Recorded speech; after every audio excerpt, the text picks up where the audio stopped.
Hey guys, this is Vishnu and you are watching Delta Physics.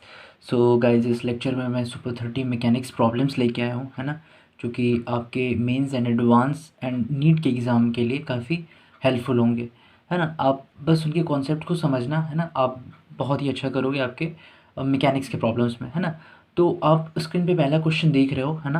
Question लिखा हुआ है कि an agent applies force of constant magnitude F naught, है ना, जिसको आप F0 भी कह सकते हो, always in the tangential direction, है ना, as shown in the figure. आपको फिगर ड्रॉ है, आप फिगर में देख सकते हो। Find the speed of the bob when string becomes horizontal, है ना, assuming that it is at rest at its lowest point, है ना। तो कहने का मतलब ये है कि ये जो बॉब है बेसिकली क्या है, पहले अपने लोएस्ट पॉइंट पे रेस्ट में है ना। तो पहले अपन फिगर ड्रॉ कर लेते हैं।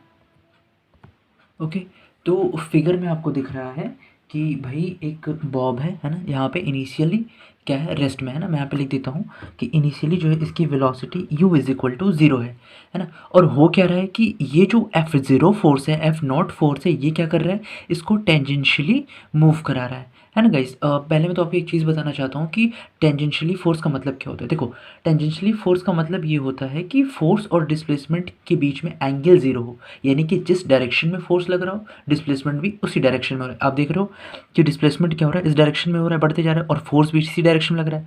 तो इस फोर्स को कहते हैं टेंजेंशियली फोर्स, है ना। आई होप आपको टेंजेंशियली फोर्स का मतलब समझ में आया होगा, है ना।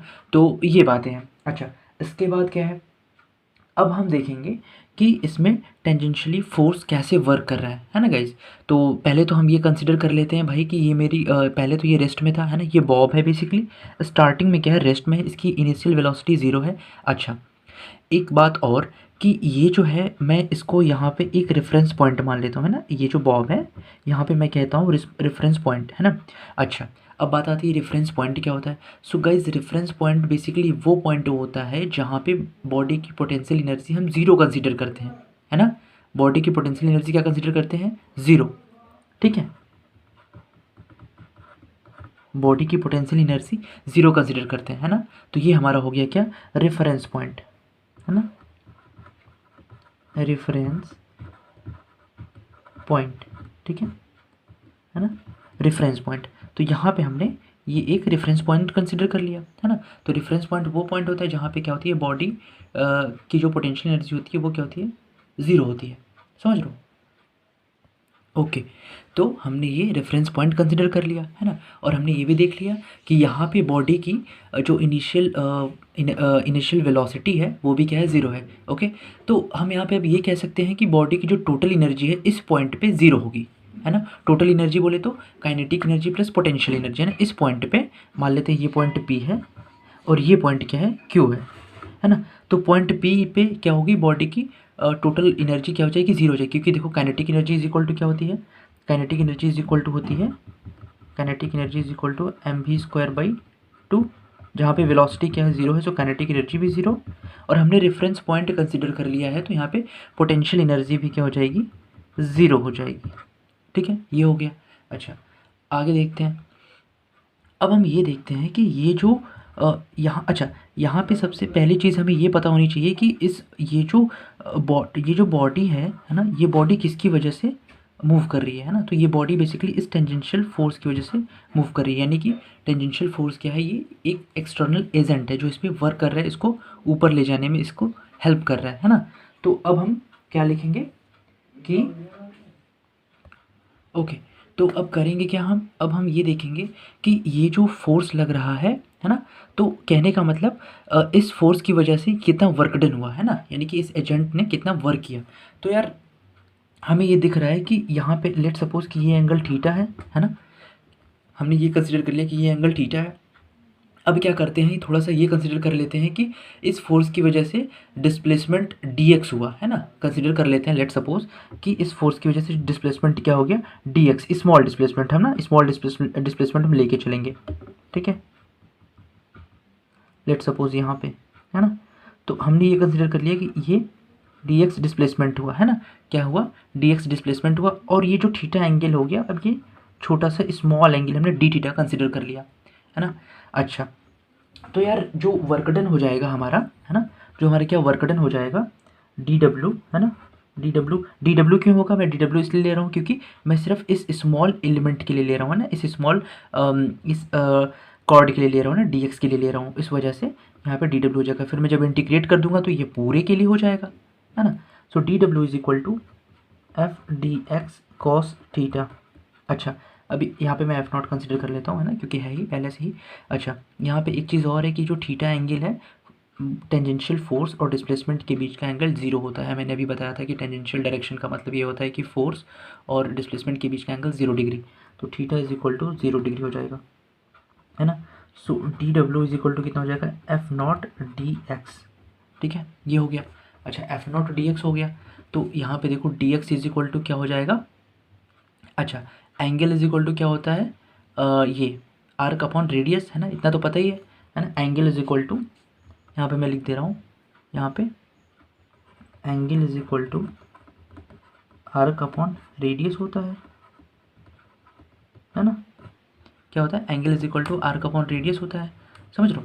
तो क्या हो जाएगा हमारा यहाँ पे जो आर्क हो जाएगा, ये डी एक्स क्या है, आर्क है, so D X is equal to L into D theta हो जाएगा, समझ रहे हो, ये हो गया।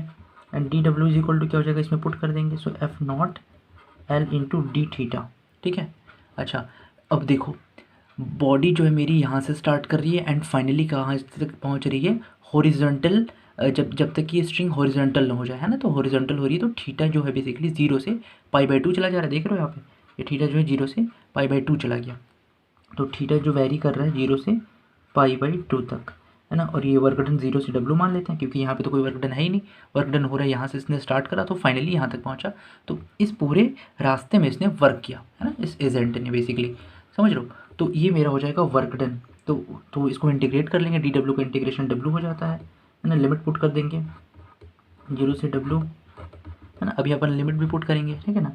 सो एफ नॉट एल, ये थीटा बोले तो क्या है, ये डी थीटा का इंटीग्रेशन थीटा हो जाएगा, ठीक है, और ये 0 से π/2 हो जाएगा, समझ लो, ये हो गया। अच्छा, ये हो जाएगा हमारा एफ नॉट एल, थीटा की वैल्यू पुट कर देंगे, सो π/2 माइनस 0 हो जाएगा, है ना, ये हो जाएगा। अच्छा, और ये कितना हो जाएगा, W is equal to F naught L π/2। इस एजेंट ने इस जो एफ नॉट फोर्स है, ये जो एजेंट है, इसने कितना वर्क किया, एफ नॉट एल π/2, इसने इतना वर्क किया है ना, क्या किया, इतना वर्क किया इस बॉब को, जिसकी जो रेस्ट में था, इनिशियल वेलोसिटी 0 थी, और इसको फाइनली इसने यहाँ तक पहुँचाया, है ना। तो क्या हो गया, इसने इतना वर्क किया। अच्छा, ये जो इसने इतना वर्क किया, तो इसमें तो बेसिकली इसकी काइनेटिक एनर्जी और पोटेंशियल एनर्जी को बढ़ाने में इसका बहुत बड़ा योगदान है, सिर्फ इसी का योगदान है ना। तो हो जाएगा क्या, यहाँ पे इसकी कुछ वेलोसिटी हो जाएगी, एंड मैंने अभी बताया कि ये रेफरेंस पॉइंट है, तो रेफरेंस पॉइंट वो पॉइंट होता है जहाँ पे पोटेंशियल एनर्जी 0 होता है, और रेफरेंस पॉइंट के ऊपर क्या होती है, पोटेंशियल एनर्जी होती है, वो पॉजिटिव होती है। तो आपको दिख रहा है कि यहाँ पे तो रेस्ट में था, है ना, यहाँ से एल डिस्टेंस क्या हुआ, ये बॉब उठा, है ना, तो इसमें कुछ पोटेंशियल एनर्जी स्टोर होगी और इसकी कुछ काइनेटिक एनर्जी भी आएगी, है ना, और वो काइनेटिक एनर्जी, पोटेंशियल एनर्जी किसकी वजह से आएगी, इस एक्सटर्नल एजेंट की वजह से, है ना, इस एक्सटर्नल एजेंट की वजह से। और इसने, इस एजेंट ने कितना वर्क किया, एफ नॉट एल π/2, समझ लो, इतना इसने वर्क किया। ओके, तो हमने देखा कि भाई जो एजेंट है उसने कितना वर्क किया, एफ नॉट एल π/2, है ना, यानी कि बॉब को theta is equal to 0 degree से थीटा इज इक्वल टू π/2 तक पहुंचाने में इसने इतना वर्क किया। अच्छा, इसने इतना वर्क किया, तो वही इज इक्वल टू होगा, वही बराबर होगा किसके, बॉब के अंदर store kinetic energy and potential energy के, है ना। जो बॉब की एनर्जी हो जाएगी, kinetic energy and potential energy, वो कितनी हो जाएगी, so kinetic energy is equal to ½ mv² हो जाएगा, and potential energy is equal to कितना हो जाएगा, एल डिस्टेंस ऊपर गया, रेफरेंस पॉइंट से एल डिस्टेंस ऊपर गया, सो हमारा हो जाएगा mgl, ठीक है गाइज। तो ये हो जाएगा टोटल एनर्जी किसके इक्वल होगा, एफ नॉट एल π/2 के हम बराबर कर देंगे, है ना, F naught L π/2 is equal to mv²/2 plus mgl, है ना। अच्छा, मुझे चाहिए क्या थी, मुझे फाइनली चाहिए थे कि इस पॉइंट पे, क्यू पॉइंट पे वेलोसिटी कितनी होगी बॉब की, है ना। तो चलो निकाल लेते हैं यार, क्या प्रॉब्लम है। So mv²/2 is equal to F naught L π/2 minus mgl, है ना। तो इसको थोड़ा सॉल्व कर लेते हैं, कोई प्रॉब्लम की बात नहीं है ना। तो v² बराबर 2/m से इधर हम मल्टीप्लाई कर लेते हैं, है ना। तो कितना हो जाएगा, F naught L pi by M minus कितना हो जाएगा 2g_l, है ना। तो भाई ये मेरी आ गई क्या, वेलोसिटी, ठीक है। सो फाइनली मैं अंडर रूट में लिखूंगा F naught L pi by M minus 2g_l, ये मेरी आ गई फाइनल वेलोसिटी, है ना। तो यार आई होप आपको ये क्वेश्चन क्लियर होगा, है ना। सिंपल सी वेलोसिटी आ गई, है ना। तो आप अपना आंसर चेक करोगे, ठीक है। तो इसको थोड़ा सा और सिंप्लीफाई कर लेते हैं, कोई प्रॉब्लम की बात नहीं है। सो L/m, है ना, पाई f0 माइनस 2mg, है ना। ये आपका फाइनल आंसर आया हुआ है। आप अपने ऑप्शन में चेक करोगे, है ना। तो जब आप अपने ऑप्शंस में चेक करोगे तो आंसर क्या आ जाएगा, है ना। जब अपने ऑप्शंस पे चेक करोगे तो आंसर आपका मैच करेगा ऑप्शन ए, है ना। ऑप्शन ए मैच कर जाएगा, ठीक है ना। देख रहे हो आप, under root L/m pi f naught minus 2mg ये आ रहा है ना। तो कहने का मतलब ऑप्शन ए जो है वो मैच करेगा, है ना। तो आई होप आपने ये क्वेश्चन सीखा होगा, है ना। सिंपल सा क्वेश्चन था, ठीक है। तो ऐसे क्वेश्चन को आप ऐसे ही टैकल करोगे ना। अगर आपको टेंजेंशियल फोर्स का कॉन्सेप्ट दिखे तो आपको इंटीग्रेट कर देना पड़ेगा, है ना। डी थीटा एलिमेंट ले लेना, डी एक्स एलिमेंट ले लेना और उससे उसको सॉल्व कर लेना, है ना। तो आपका इजीली क्वेश्चन क्या हो जाएगा, सॉल्व हो जाएगा। तो अब हम देखते हैं अपना नेक्स्ट क्वेश्चन। ओके, सो हमारा नेक्स्ट क्वेश्चन कह रहा है, आपको स्क्रीन पे दिख रहा होगा कि a smooth hemisphere of mass capital M is kept on a smooth surface. A block of mass small m is equal to capital M by 3 is kept on the top of the hemisphere as shown in the figure. आपको figure बना हुआ है, आप figure में देख सकते हो, है ना। The hemisphere is displaced slightly and both the hemisphere and the block start moving at an angle theta with the vertical subtended by the block at the center of the hemisphere. The relation between the velocity of the block and the velocity of the hemisphere v0 is v is the velocity of the block with respect to hemisphere at the instant, है ना। जो v velocity है आपकी, जो आप screen पे देख रहे हो कि velocity of the block है with respect to the hemisphere at that instant, है ना। तो अब हम पहले फिगर ड्रॉ करते हैं। ओके, तो ये क्वेश्चन में कह रहा था कि ये स्मूथ सरफेस है ना। ये स्फेयर, ये जो ये आपका वेज है, आप उसको वेज कह सकते हो ना, या फिर सरफेस भी कह सकते हो। ये स्मूथ है एंड एक हेमिस्फेयर है जिसका मास कैपिटल एम था और इसके ऊपर एक ब्लॉक है जिसका मास क्या है, स्मॉल एम, है ना। उसकी वैल्यू क्या है, कैपिटल एम बाई 3, यानी कि पूरे मास का 1/3 भाग है इसका ब्लॉक का मास, है ना। तो कहने का मतलब ये है कि भाई इसने क्या करा स्टार्टिंग में, है ना। स्टार्टिंग में इसने ये करा कि इसकी जो हेमिस्फेयर की वेलोसिटी है ना। देखो पहली बात ये है कि स्टार्टिंग में क्या है कि ये तो रेस्ट पे है ना। हेमिस्फेयर क्या है, रेस्ट पे है। सडन क्या हुआ कि इसने एक वेलोसिटी इसको मिला, है ना। या फिर इसने इसको वेलोसिटी v नॉट मिला, है ना। सो लेट सपोज इधर की तरफ इसको वेलोसिटी v नॉट मिला, है ना। ये क्या हुआ, इधर की तरफ मूव किया, ठीक है। तो होगा क्या यार, जब इसको वेलोसिटी v नॉट इधर की तरफ मिलेगा, ये चलेगा जब v नॉट वेलोसिटी से, तो ये क्या होगा, ये इस पाथ पे चलेगा, है ना। ये जो स्मॉल एम मास है, ये जो ब्लॉक है, ये इस पाथ पे चलेगा, यानी कुछ सर्कुलर पाथ पे चलेगा, है ना। जैसे आपको दिख रहा है ऐसा है, तो कुछ ये इस तरीके से चलेगा, है ना। तो वही बात है कि ये ऐसे चलेगा, है ना। तो लेट सपोज कि ये यहाँ पे आ गया किसी पर्टिकुलर एंगल पे, आई मीन यहाँ पे, है ना। तो ये जब यहाँ पे आ गया तो इसकी वेलोसिटी हो जाएगी इधर की तरफ भी, है ना। मान लेते इसकी वेलोसिटी भी हो गई, समझ लो ऐसा कुछ, है ना। तो ये वेलोसिटी इधर की तरफ भी हो गई, अच्छा इधर की तरफ भी हो गई, तो इधर की तरफ कितनी हो जाएगी, है ना। क्योंकि कंपोनेंट हमें लेना पड़ेगा, है ना, क्योंकि ये पर्टिकुलर डायरेक्शन में है ना, इधर की तरफ है। तो इसका एक हॉरिजॉन्टल एक वर्टिकल कंपोनेंट आएगा, है ना। तो मान लेते हैं कि ये एंगल थीटा है, तो हमारा ये एंगल कितना हो जाएगा, ये भी थीटा ही होगा, पक्की बात, है ना। ये थीटा होगा, अच्छा ये थीटा होगा, तो ये कितना हो जाएगा, ये हमारा अगर हम बात करें इसकी, तो ये बेसिकली क्या हो जाएगी, है ना। ये अगर ये थीटा है तो ये भी थीटा, है ना। तो ये कितना हो जाएगा, ये भी कितना हो जाएगा, थीटा ही हो जाएगा, है ना। ये एंगल भी थीटा हो जाएगा, समझ रहे हो। तो इधर की कंपोनेंट हो जाएगी भी कॉस थीटा और इधर का हो जाएगा भी साइन थीटा, ठीक है। आई होप आपको समझ में आया हो, है ना। आप ऐसे भी समझ सकते हो यार, ये थीटा है तो ये थीटा है ना। तो इधर 90 माइनस थीटा हो जाएगा। तो भी के दो कंपोनेंट, भी के दो भी का ये भी कॉस 90 माइनस थीटा, भी साइन 90 माइनस थीटा, तो इधर भी कॉस थीटा ही होगा और इधर भी साइन थीटा ही होगा, है ना। तो इस ब्लॉक का जो हॉरिजॉन्टल कंपोनेंट है वेलोसिटी का भी कॉस थीटा हो गया, हॉरिजॉन्टल डायरेक्शन में, पॉजिटिव एक्स डायरेक्शन में, और इधर नेगेटिव वाई डायरेक्शन में क्या हो गया भी साइन थीटा। चलो इतना समझ में आया होगा आपको, है ना। अब क्या करते हैं, अब थोड़ा सा आगे बढ़ते हैं।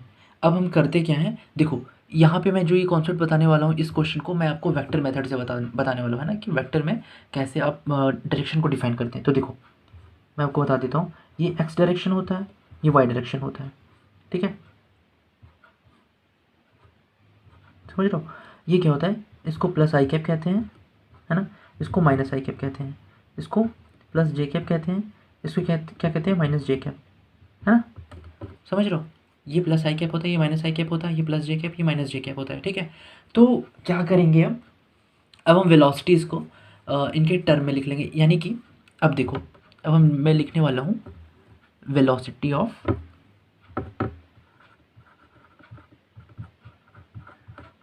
हेमिस्फेयर, है ना, वेलोसिटी ऑफ हेमिस्फेयर कितना हो जाएगा। ये देखो, ये जो वेलोसिटी है, मैंने कहा ये पॉजिटिव एक्स एक्सिस होगा, ये नेगेटिव एक्स एक्सिस, तो ये जो है मेरी हेमिस्फेयर की वेलोसिटी नेगेटिव एक्स एक्सिस के डायरेक्शन में है, यानी कि माइनस भी नॉट आई कैप हो जाएगा, ठीक है। अच्छा, ये हो गई हेमिस्फेयर की वेलोसिटी। अब देख लेते हैं थोड़ा सा इसकी वेलोसिटी, हमारे ब्लॉक की वेलोसिटी, है ना। तो बेसिकली ब्लॉक की वेलोसिटी हम देखेंगे किसके रिस्पेक्ट में, हेमिस्फेयर के रिस्पेक्ट में देखेंगे, है ना। तो हेमिस्फेयर के रिस्पेक्ट में हम देख रहे हैं, है ना, velocity of block with respect to hemisphere कितना हो जाएगा, इधर की तरफ कितना है, v cos थीटा है, v cos थीटा आई कैप, और निगेटिव वाई डायरेक्शन में इसका वर्टिकल कंपोनेंट है ना, तो माइनस v साइन थीटा जे कैप, ठीक है। तो ये हो गई हमारी ब्लॉक की velocity with respect to hemisphere, है ना। तो मुझे हेमिस्फेयर की वेलोसिटी मिल गई और ब्लॉक की वेलोसिटी मिल गई with respect to hemisphere. But हमें क्या चाहिए, हमें इंडिविजुअली मैं चाहता हूँ निकालना किसकी वेलोसिटी, ब्लॉक की वेलोसिटी। तो चलो यार निकालते हैं ब्लॉक की वेलोसिटी। तो कैसे निकलेगी, तो देखो ये जो मैंने निकाला हुआ है ब्लॉक की velocity with respect to hemisphere, तो ये जो है इसको हम लिख सकते हैं, velocity of block with respect to hemisphere को लिख सकते हैं actual velocity of block minus actual velocity of hemisphere, है ना।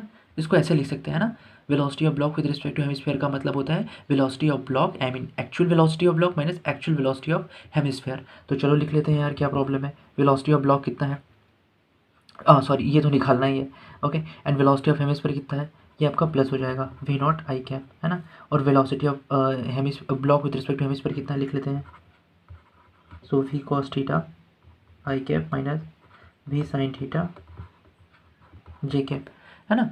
तो ये लिख लिया, अब हमें आसानी से मिल जाएगा velocity of block with respect to, I mean velocity of block जो है वो अब हमें मिल जाएगा।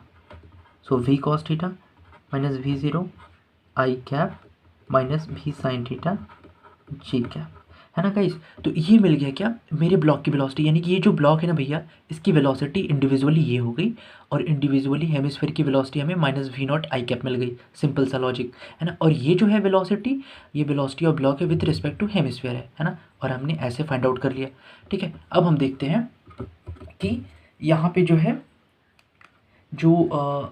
यहाँ पे देखो, अब हम यहाँ पे यूज़ करने वाले मोमेंटम का कंजर्वेशन, कैसे, देखो ये जो ब्लॉक है, तो ब्लॉक पे क्या एक्स डायरेक्शन में कोई फोर्स लग रहा है, नहीं ना, बिल्कुल नहीं, कोई फोर्स नहीं लग रहा है। हाँ, वर्टिकल डायरेक्शन में, वाई डायरेक्शन में इस पर फोर्स लग रहा है, क्यों, क्योंकि देखो इस पर जो है इसका एम जी नीचे की तरफ लगेगा, नॉर्मल कंपोनेंट ऊपर की तरफ लगेगा, है ना, एन ऊपर और एम जी नीचे, तो कहने का मतलब इस पर फोर्स लग रहा है किस डायरेक्शन में, वाई डायरेक्शन में, बट एक्स डायरेक्शन में इस ब्लॉक पे कोई फोर्स नहीं लग रहा है ना।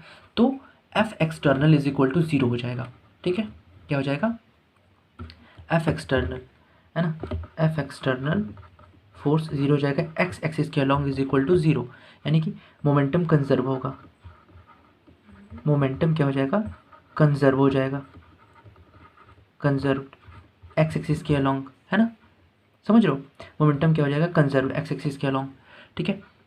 तो अब हमें एक्स एक्सिस के अलॉन्ग मोमेंटम कंजर्व करना है, ठीक है ना। तो आई होप आपको ये समझ में आया होगा, ये तो सिंपल सा है, F external is equal to zero हो जाता है, तो एफ एक्सटर्नल बोले तो यही हो जाता है d p by D t is equal to zero, है ना। तो यहीं पे हो जाता है मोमेंटम का कांस्टेंट, है ना, कंजर्व हो जाता है, समझ रहे हो। अच्छा, अब हम क्या करते हैं, अब हम करेंगे क्या, summation of F external is equal to 0 x axis के लॉन्ग। तो यार अब एक्स एक्सिस के लॉन्ग देख लेते हैं कि कितने फोर्सेस लग रहे हैं, है ना, कि मतलब मोमेंटम कितना है। जैसे ब्लॉक का मोमेंटम कितना है, m इंटू वी नॉट, और किस डायरेक्शन में, माइनस आई कैप के डायरेक्शन में। ओके, तो यहाँ पे अगर मोमेंटम का कंजर्वेशन लगाएंगे यार, तो इनिशियल मोमेंटम और इज इक्वल टू क्या होना चाहिए, फाइनल मोमेंटम, है ना। तो यार initial momentum is equal to क्या हो जाएगा, 0 हो जाएगा, है ना, क्योंकि देखो इनिशियली तो ब्लॉक क्या है हमारा, ये हेमिस्फीयर की क्या है, रेस्ट पे है ना। तो इनिशियल मोमेंटम हमारा 0 हो जाएगा। अब हमें क्या चाहिए, फाइनल मोमेंटम।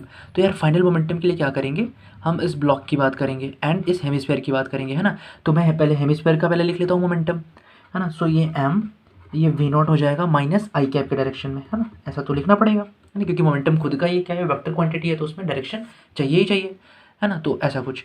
अच्छा, अब बात कर लेते हैं किसकी, ब्लॉक की। तो यार ब्लॉक का मास ये हो गया एंड वेलोसिटी कितनी हो जाएगी, वेलोसिटी एक्स डायरेक्शन में तो ये हो जाएगी, वाई डायरेक्शन से हमें कोई मतलब ही नहीं है ना, क्योंकि वाई डायरेक्शन में हमारा मोमेंटम कंजर्व है ही नहीं, है ना, क्योंकि वाई डायरेक्शन में हम पे फोर्स लग रहा है ब्लॉक पे, समझ रहे हो। यस, सो हम लिख देंगे v cos theta minus we naught I cap. ठीक है, बहुत बढ़िया, ये आ गया। अब क्या कर लेते हैं, थोड़ा सा अरेंज कर लेते हैं यार, समझ रहे हो। अच्छा, हमें एक बात और पता है कि small m is equal to capital M by 3 था, तो हम इस वैल्यू को यहाँ पे भी पुट करेंगे, है ना। तो हमारा हो जाएगा एम वी नॉट आई कैप, इसको इस साइड लिख लेते हैं, m by 3 v cos theta minus v zero, है ना, ऐसा कुछ, समझ रहे हो। तो अब हमारा कितना हो जाएगा, अच्छा, ये हमारा मास से मास कैंसिल हो जाएगा and finally 3 v naught is equal to v cos theta, है ना, माइनस वी नॉट बचेगा, समझ लो। अब वी नॉट की इधर की तरफ आएगा, so 4 v naught is equal to कितना हो जाएगा, वी कॉस थीटा। ठीक है, तो हमें चाहिए क्या, हमें चाहिए इस वी नॉट को हमें फाइंड आउट करना था, है ना, कि हमें वी नॉट और वी में रिलेशन बता दो। ठीक है, so v naught is equal to v by 4 into cos theta, है ना, ये आंसर मिल गया। अच्छा, ये बेसिकली किसकी वेलोसिटी है, ये वी नॉट किसकी थी, हेमिस्फीयर की वेलोसिटी थी, और ये भी किसकी वेलोसिटी थी, इंडिविजुअली ब्लॉक की वेलोसिटी थी, है ना। तो आपको क्वेश्चन में जेई में या फिर नीट में कुछ भी पूछ सकते हैं, आपसे पूछ लेगा कि आप ये बता दो हेमिस्फीयर की वेलोसिटी कैसे डिपेंडेंट है कॉस पे, आई मीन एंगल पे, ऐसा भी पूछ सकता है कि आप बता दो कि एंगल पे कैसे डिपेंडेंट है ना, या फिर पूछ सकता है आपको कि वेलोसिटी पे कैसे डिपेंडेंट है ना, मतलब कि हेमिस्फीयर की वेलोसिटी एंड ब्लॉक की वेलोसिटी, है ना, एक दूसरे पे कैसे डिपेंडेंट है, तो ऐसा क्वेश्चन पूछ सकता है ना गाइज। तो जो आपका आंसर हो जाएगा, है ना, तो आपका आंसर जो होगा आप स्क्रीन पे देख रहे होगे, है ना, तो आपका आंसर जो है ऑप्शन ई जो है वो करेक्ट हो जाएगा। ठीक है, तो आई होप आपको ये क्वेश्चन समझ में आया होगा, है ना। अब हम देखते हैं अपना next question. Okay, so next question जो है आपकी स्क्रीन पे दिख रहा है कि a jet plane flying at a constant velocity v at a height h is equal to 8 kilometre is being tracked by a radar r, capital R लिखा हुआ है, located at O directly below the line of flight. If the angle theta is decreasing at the rate of 0.05 radian per second, the velocity of the plane when theta is equal to 60 degree, है ना। तो कहने का मतलब यह है कि plane की वेलोसिटी इसने पूछ रखा है theta is equal to 60 degree पे। ठीक है, तो देखते हैं। ओके, तो कहने का मतलब ये है कि लेट सपोज कि पहले ये जो रडार है ना, इसने पहले इसको यहाँ पे ट्रैक किया होगा, है ना, पहले इसको इस जेट प्लेन को लेट सपोज कि जेट जो है मेरा यहाँ पे रहा होगा, फिर उसके बाद क्या हुआ होगा कि ये जेट ऐसे चलते चलते चलते चलते चला जा रहा होगा, और ये क्या कर रहे होंगे रडार भाई साहब कि इसको ट्रैक कर रहे होंगे ना। तो स्टार्टिंग में ये कुछ ऐसा रहा होगा, है ना, सीधा इसने ट्रैक कर रहा होगा, फिर उसके बाद क्या हो रहा है, ये ऐसे डिक्रीज़ होते जा रहा है, ये एंगल क्या हो रहा है, डिक्रीज़ होते जा रहा है ना, ऐसा क्या कर रहा है, घूमते जा रहा है ना, ऐसे इसको क्या कर रहा है, इसको मतलब ये पहले इसने यहाँ पे ट्रैक किया, फिर ये यहाँ पे था, तो फिर इसने यहाँ पे ट्रैक किया, फिर यहाँ पे था तो इसने यहाँ पे ट्रैक किया। तो कहने का मतलब कि ये रडार जो है थीटा एंगल से डिक्रीज़ होते जा रहा है ना।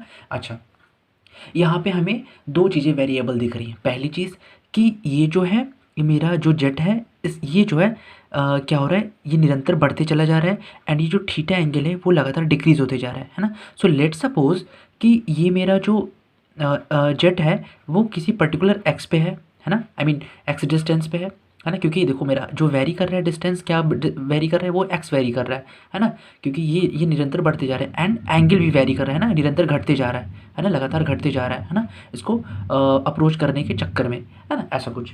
तो हमारा क्या हो जाएगा कि मैं देख पा रहा हूँ सीधा सीधा कि मेरा थीटा एंड एक्स में रिलेशन आ रहा है ना। कैसे देखो, मैंने क्या कर दिया, एक यहाँ पे लाइन ड्रॉ कर दिया है ना।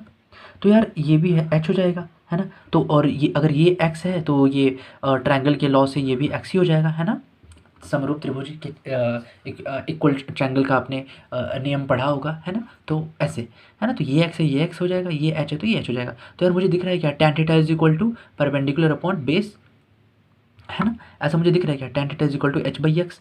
ठीक है, तो मैं लिख रहा हूँ tan theta is equal to h by x है ना। अच्छा, अब एक काम करता हूँ कि h इज इक्वल टू क्या कर देता हूँ, x tan थीटा है ना। h इज इक्वल टू, हाँ h is equal to x tan theta. ठीक है, ओके। तो हमारा क्या हो जाएगा, मैं यहाँ से देख रहा हूँ तो मेरा x is equal to h cot theta भी हो जा रहा है ना। हो जाएगा नहीं, x is equal to h cot theta मेरा हो जा रहा है। ठीक है, तो अब क्या करेंगे, इसको हम टाइम के रेस्पेक्ट में दोनों तरफ डिफ्रेंशिएट कर देंगे। क्यों, क्योंकि मुझे दिख रहा है कि मेरा थीटा भी वैरी कर रहा है टाइम के साथ और एक्स भी वैरी कर रहा है। क्योंकि देखो एक्स भी लगातार वैरी करते चला जा रहा है एंड थीटा एंगल भी लगातार डिक्रीज करते चला जा रहा है ना। एक्स बढ़ते जा रहा है टाइम के साथ, थीटा डिक्रीज होते जा रहा है टाइम के साथ है ना। तो एक काम करेंगे, क्या करेंगे, differentiate with respect to time है ना, बोथ साइड, समझ रहे हो। तो क्या करेंगे, हम इसे डिफ्रेंशिएट कर देंगे। तो यार ये हो जाएगा हमारा D x by D T. H क्या है, कांस्टेंट है, हाइट जो है हमेशा कांस्टेंट ही रहेगी है ना। दिख रहा है एच कांस्टेंट है, ये भी एच कांस्टेंट है। तो एच को छोड़ दो and d by D t cot theta कर दो है ना। तो यहाँ पे आपका सॉल्व होकर क्या आएगा, कॉट थीटा का डिफ्रेंशिएशन टाइम के रिस्पेक्ट में हो जाता है माइनस कोसेक स्क्वायर थीटा है ना। और यहाँ पे हम बेसिकली चेन रूल का यूज़ करेंगे तो थीटा का भी इंडिविजुअली हो जाएगा। So D theta by D T हो जाएगा है ना। तो ऐसा कुछ आएगा है ना। तो d x by D t क्या हो जाती है, v is equal to d x by D t, ये मेरी वेलोसिटी हो गई, is equal to cosec square, h भी उतार देते हैं, कोसेक स्क्वायर थीटा हो जाता है। और ये जो होता है हमारा minus D theta by D T है ना। ये माइनस साइन क्यों लगा है ना, समझने वाली बात यह है कि हमने माइनस साइन क्यों लगा है एंगल के साथ, क्योंकि मेरा टाइम के साथ एंगल घटते जा रहा है, इस वजह से minus D theta by D T हमने लिखा हुआ है ना। थीटा जो है टाइम के साथ हमेशा निरंतर घटते जा रहा है, इसलिए हमने माइनस साइन लगाया हुआ है ना। इस माइनस साइन का मेन सिग्निफिकेंस यही है ना, क्योंकि थीटा जो है टाइम के साथ हमेशा घटते जा रहा है। अच्छा, ये हो गया। सो फाइनली मेरा जो आंसर आएगा, I mean b is equal to h cosec square theta है ना। अच्छा, d theta by D t क्या हो जाता है, ओमेगा हो जाता है ना। तो और माइनस साइन इसी के साथ इंक्लूड हो जाएगा। तो अब हम डायरेक्ट लिखेंगे कि ये क्या है, हमारा ओमेगा है ना, omega H cosec square theta into omega है ना। तो ये मेरा आया। अच्छा, मुझे यहाँ पे फाइंड आउट क्या करना था, मुझे ये वेलोसिटी चाहिए थी प्लेन की है ना। So B is equal to omega H cosec square theta. ठीक है, तो अब इसी में क्या करते हैं, वैल्यूज पुट कर लेते हैं। ठीक है, C V is equal to omega कितना है, ओमेगा आपको क्वेश्चन में दिख रहा है कि ओमेगा जो था हमारा, ओमेगा कितना था 0.025 है ना, ओमेगा जो है हमारा है ना। तो आप क्वेश्चन में देख लो, जो ओमेगा की वैल्यू दे रखी है, कितनी दे रखी है 0.025 है ना। So velocity is equal to 0.025 into height कितनी है 8 किलोमीटर है ना, into angle 1 by sine square theta कर देंगे है ना। तो साइन स्क्वायर 60 डिग्री है ना। तो हम इसे थोड़ा सा सॉल्व कर लेंगे। ठीक है, ओके। सो आप देख पा रहे हो यहाँ पे है ना कि जो वेलोसिटी थी, वेलोसिटी इज इक्वल टू यहाँ पे ओमेगा 0.025 रेडियन पर सेकेंड था, इंटू हाइट 8 किलोमीटर थी और 1 बाई साइन स्क्वायर 60 डिग्री कर दिया। तो यहाँ पे 4/3 हो गया है ना। साइन 60 की वैल्यू √3/2 रखेंगे तो 4/3 हो जाएगा, इंटू 8 इंटू 0.025। अच्छा, यहाँ पे एक चीज़ और देख लो, यहाँ पे बेसिकली क्या था 0.025 आपका रेडियन पर सेकेंड था है ना। बट मेरे आंसर में आप देखोगे तो किलोमीटर पर आवर में दिया है। तो मैं क्या करूँगा, सेकेंड से उसको आवर में लेके जाऊँगा है ना। तो 3600 किलोमीटर पर आवर हो जाएगा है ना, क्योंकि बेसिकली मैंने सेकेंड से आवर में चेंज किया है ना। तो एक घंटे इज इक्वल टू 3600 सेकेंड होता है ना। तो एक second is equal to 1/3600 hour हो जाएगा है ना। 1/13600 घंटे हो जाएंगे है ना। एक सेकेंड इज इक्वल टू, तो वहीं पे 3600 मैंने लिख लिया है ना। है ना, 3600। तो मैंने इसको सॉल्व किया, सो फाइनली मेरा इतना आंसर आया, है ना। तो ये आपका आंसर हो जाएगा। सो आप अपने आंसर में चेक कर सकते हो, है ना, अपने ऑप्शन में चेक करो। सो ऑप्शन बी जो है इसका करेक्ट हो जाएगा, है ना, ऑप्शन बी क्या हो जाएगा, करेक्ट हो जाएगा। ठीक है, तो ऐसे क्वेश्चंस को आप ऐसे टैकल करोगे, है ना गाइज। तो आई होप आपको ये क्वेश्चन अच्छा लगा होगा, है ना, बहुत ही बेहतरीन क्वेश्चंस थे। ठीक है, तो अभी अपन चलते हैं और नेक्स्ट वीडियो में जल्दी मिलेंगे, है ना, अपने सुपर 30 क्वेश्चंस के साथ, है ना, जो कि मैकेनिक्स के प्रॉब्लम है, जो कि आपको काफ़ी मदद देने वाले हैं आपके जेईई और नीट एग्ज़ाम के लिए। ठीक है, so thank you so much देखने के लिए, and till then bye bye.